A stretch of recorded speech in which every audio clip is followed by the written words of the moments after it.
What is up, college football fans? What is up, Clemson Tiger fans? Happy Sunday.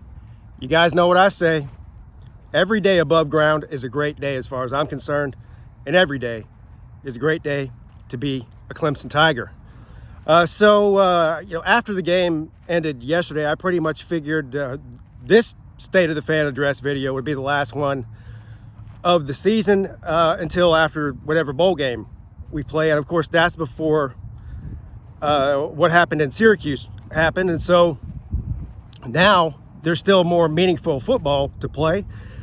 How meaningful you think it is up to you. If you want to know what I think about Miami losing and Clemson advancing to the ACC championship game, I made a video on it last night. So I'm not going to get into that, the ACC championship situation or the playoff situation or anything like that on this video. We'll talk about that throughout the weekend, next weekend. Today, I do want to talk about the game yesterday. First of all, congratulations to the Gamecocks. I said it before the game, I thought they were going to win. I said the reasons I thought they were going to win. And pretty much all that came to fruition. Now, I'm not some sort of genius or expert or even a psychic. But it's been pretty obvious over the past 5 or 6 weeks which one of these teams was better equipped to win this type of football game. And there's a lot of blame to go around. Of course, following a loss, any loss to anybody, especially South Carolina, you're going to have, you're going to have a lot of people with a lot of different opinions, some slight overreactions, and maybe some people who have some slight underreactions.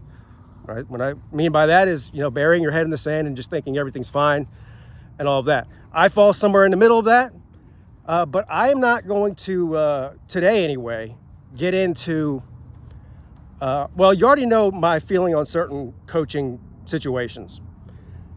If you've been watching. If you haven't been watching and you're new here, I'll address all of the coaching issues that I see or believe are there after the season's over. Again, like I said, there's still more meaningful football to play. We'll talk about all that at the appropriate time. Let's just talk about yesterday's game. Congratulations to the Gamecocks. But, first of all, I'll tell you a couple of positives that I took out of yesterday, and then I'll tell you where the game was lost and why the game was lost, in my opinion. Some of the positives I liked, the offensive game plan. Was it executed to the way it should have been? No. But I like the offensive game plan. The offensive game plan was we're going to commit to the run, and we'll talk about the running back situation in a minute. That had a lot to do on the negative side of things. They committed to the run, even though they weren't having a whole lot of success running the football outside of K. Klubnik. They still committed to it, and I believe that's what they needed to do based on the type of defense that we are facing. Just getting into a strictly passing situation, it's going to be, with this defensive line for South Carolina, the front seven, give a long day to K. Klubnik and more time, more opportunities rather, for him to make mistakes and turn the ball over, which he did a good job of all day until the end. But so they committed to the run. Getting the ball out of K. Klubnik's hands quickly, these short passes, little slant passes, and little passes to the sideline, it was just eating up South Carolina's defense. They didn't have an answer for it. So I like that. They took some shots down the field. They did a little bit of everything offensively. It wasn't a super vanilla offense, but it was effective for most of the game. A couple of, several amazing down the field throws by K. Klubnik and great catches to receivers that were frankly covered at all three. Antonio Williams had some great catches. I had a good day. Obviously, Wesco had a couple of really good catches, more.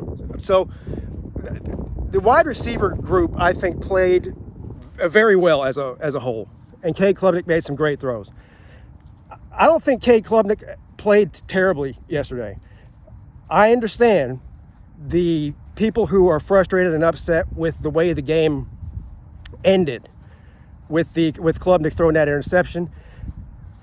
Apparently, the play call was to pass it into the end zone, and he didn't. He threw it check down to Maffa, and we saw what happened with that. Got intercepted that end of the game.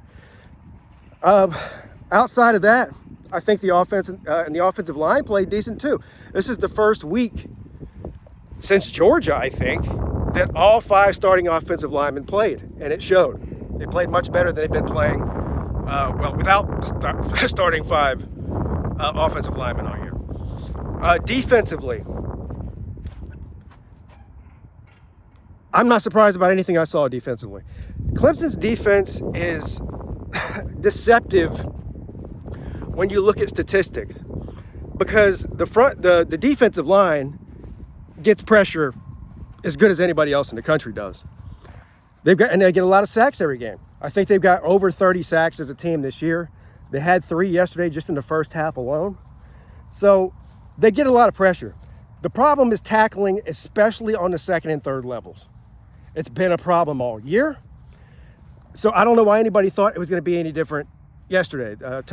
It's been a problem all year. Now, you've got to give credit to Lenore Sellers. This is the main reason, outside of their defensive front, that I picked South Carolina to win this game yesterday, is because I know that Clemson's going to have a hard time getting this guy on the ground. And he played his you-know-what off yesterday, so hats off to him. But they did not have an answer. You know, those last 2 offensive drives that South Carolina had in the game, they ran the same 3 or 4 plays over and over again, and Clemson had no answer for it. They just had no answer for it. I mean, they played a lot better in the first half defensively than they did in the second half, because I think they got tired. And that, again, if you get tired against a quarterback like Sellers, then he's going to make you pay for it, and he made you pay for it. But so there's a lot of blame to go around here. I think there's some blame that can go on the offense and the situational play calling. Again, I feel like I'm repeating myself week after week after week, because I'm seeing the same thing week after week after week offensively. And the running back situation, we talked about it before the game. We talked about it during the game. We're going to talk about it now. Phil Maffa noticeably hurt. Not only was he noticeably hurt before the game, then he got more aggravated as the game went on. And it was clear to see that he was not 100%. They continue to try to use Phil Maffa in these weird ways that he's not that type of back. These sweeps and pitches out to the sideline. He's not a side-to-side guy. We've got a guy on the roster who is, Haynes. Haynes got 2 carries yesterday. His first carry, I believe, was like 9 yards. And his second carry got, 2 or 3. But anyway, the point is he only got 2 carries. This guy's got fresh legs. He's got speed. Phil Maffa's banged up, and they refuse to use this guy. I don't understand. Is he, like, he's been on this team all year. Are you trying to tell me he doesn't know any of the playbook? Is that why he's not? What's the reason that he's not playing when Phil Maffa's not 100%?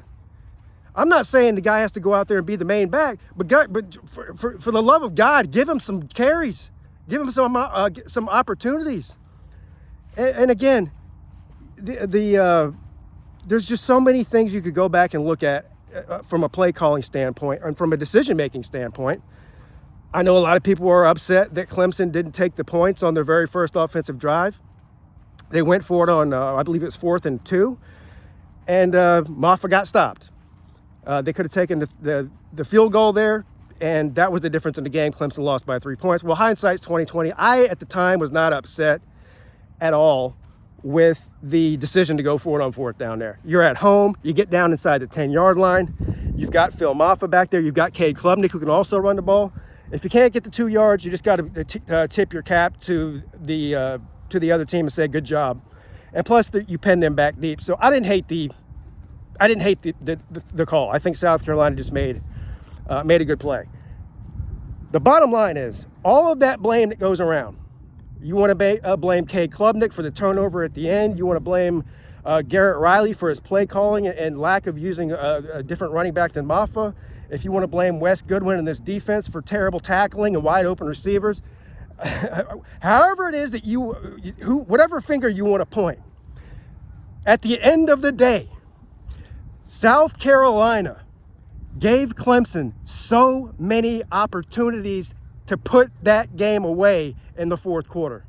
And every single time we fell on our face, or they fell, people can tell me I don't play for Clemson. I can't say we. They fell on their face. They go down, they march right down the field late in the fourth quarter, South Carolina, get inside the 10-yard line. We get gifted a personal foul, late hit out of bounds penalty that then backed them up, and he throws an interception on the very next play. We have an opportunity to go down and score and effectively end that game right then. I mean, if we would have went down and scored right then, there's probably a 90% chance we win that football game. So they give us that gift, 3 and out. Then they go down and score. Then, by the grace of God, Clemson gets yet another chance. We still have a minute left on the clock to go down. All we need is a field goal to tie the game up and a touchdown to win it. You're like, wow, that's not easier said than done. Hardly any time left on the clock. You got 2 timeouts. They march right down the field, get in the red zone. Still at that point, 1 timeout left, I think. Again, all you have to do, take a couple shots in the end zone. You got a timeout. If you don't get the touchdown, kick the field goal, go to overtime. Although we know the field goal is not a gimme for Clemson. But look, high percentage kick there. It wasn't that long of a kick. Then what do? You go down and turn the ball over. So there's a lot of blame to go around here. At the end of the day, South Carolina, when it came down to crunch time, they had the killer instinct. Clemson played the entire second half as if they were protecting their lead rather than trying to go out and win it. Does that make sense? And I said it when we were watching the game. I said it looks like they're trying to protect the lead rather than go win it. And at the end of the day, if you do that, you give the other team a chance to come back and win it. And that's exactly what happened. So, again, a lot of blame to go around. But here's what I do know. There's a lot of people that are upset with Dabo Swinney and the way he handles a lot of different things. I have a feeling, and again, I'm not going to get too deep into this until after the season's completely over, but I have a feeling there's going to be some pretty big changes in the offseason. Coordinators, I'm not going to speculate on which ones, and I know there's different opinions out there as far as one or the both of them needing a change, some position coaches, the whole thing. But here's what I do know. Losing 2 out of the last 3 years to South Carolina, both times in Death Valley, is not something the fan base is very patient about. And they shouldn't be. They absolutely shouldn't be. So, enough said about that. Again, till later date. So, congratulations to South Carolina. Looking forward. Yes, I am looking forward to the ACC championship game against SMU this week. I'll have much more on that as the week goes on, so stay tuned. Everybody have a great rest of your Sunday, and go Tigers.